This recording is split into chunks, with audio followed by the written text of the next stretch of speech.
Toiho Yepthoje, Honorable Speakers of various state assemblies, Deputy Speakers from various state legislatures, Honorable Members of Nagaland Assembly and Members of State Assemblies, Secretaries from all legislatures, assemblies and dignitaries.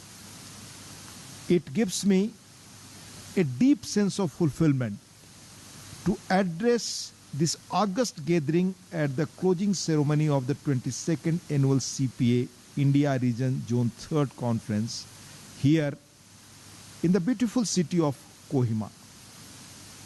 Over the two sessions, we have witnessed the true spirit of parliamentary democracy, vibrant debates, thoughtful exchanges, and a shared commitment to the people we serve. I express my heartfelt gratitude to Honorable Speaker of the Lok Sabha, Sri Om Birla ji, for his inspiring leadership and steadfast guidance in steering the CPA India region and this conference. His tireless efforts to strengthen legislative institutions and promote democratic values have been the guiding light for this conference. A special note of thanks to Sri Saringan Long Kumerji for not just the excellent arrangements, but also the way in which both the plenary sessions were conducted. As I have mentioned yesterday, the speakers of the Northeast are all worthy of appreciation for taking efforts to engage on a range of subjects focused on development here. Honorable members, India at 2047 is not merely a goal, but a continuous journey with several smaller landmarks that we must achieve. And these landmarks are different for each state. And I'm certain that even within the Northeast, each state is trying to address a range of unique governance requirements.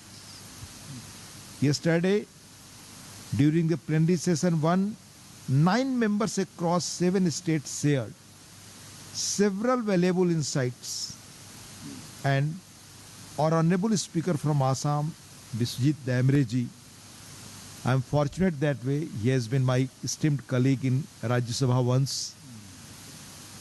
He has always been insightful with his remarks.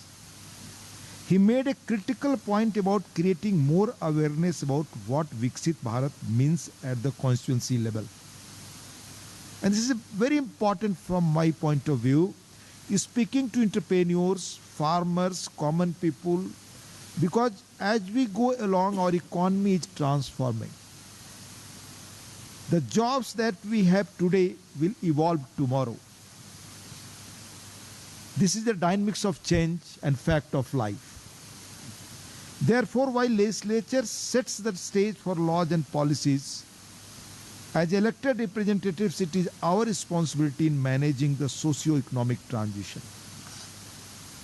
Honorable Deputy Speaker of Sikkim also showed us how Sikkim has transformed into a modern economy and yet preserving the sustainable practices, particularly in agriculture, by becoming the first fully organic state in 2016.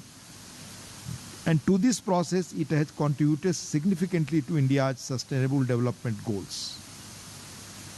With a commitment to spend 10% of the union budget in the region, a lot of new projects are being sanctioned in recent years. The Ministry of Donor has supported 126 externally aided projects worth 1.35 lakh crore from 2017 to August 2023, and Department of Economic Affairs has recommended 124 projects worth 1.26 lakh crores for external funding during the last decade.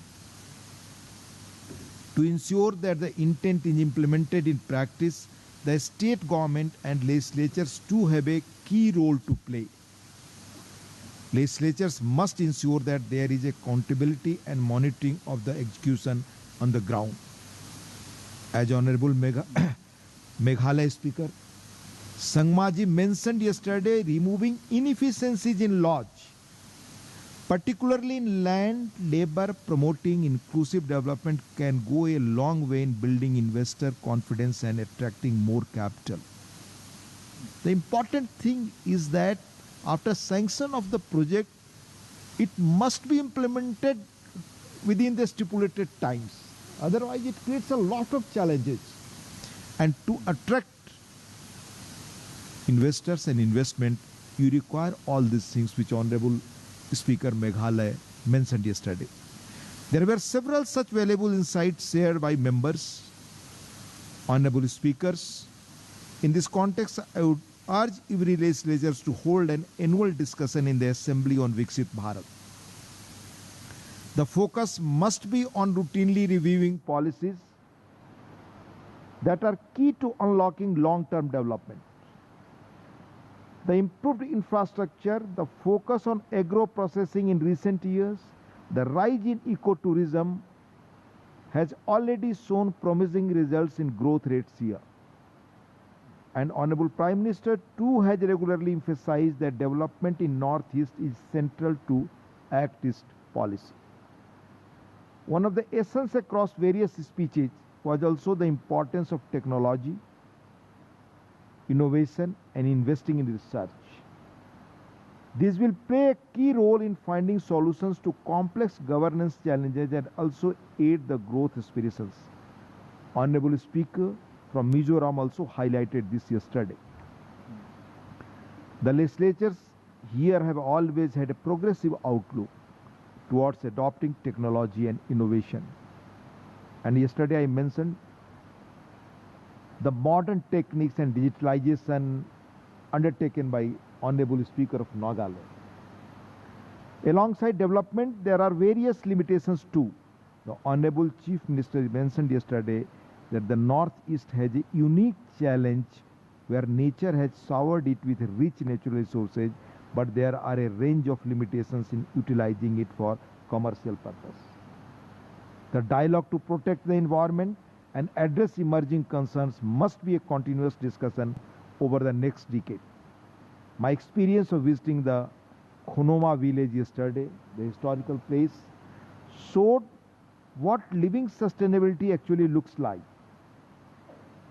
At an individual level, we can make several small changes that can contribute in a big way to protecting our environment. Promotion of ecotourism in this region will benefit the local economy, but also contribute this awareness if sustainable lifestyle in a big way.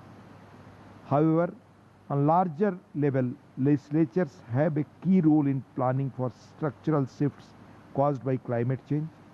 As our plenary session earlier today showed, that nature's fury can leave a deep impact on the society beyond just economic damages.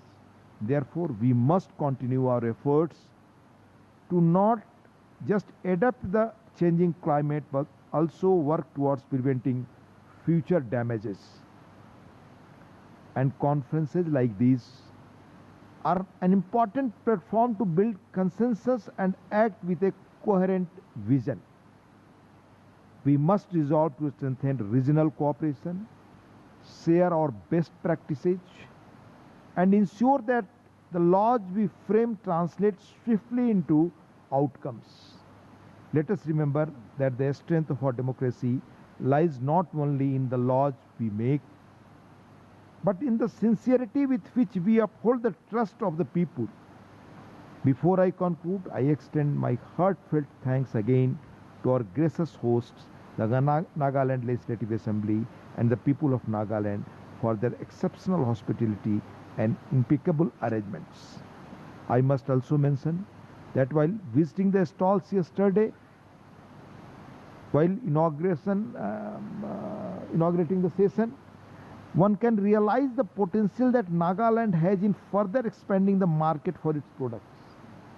Yesterday, almost everyone was impressed by the quality of coffee and the local products. And there may be some more products which we have not seen.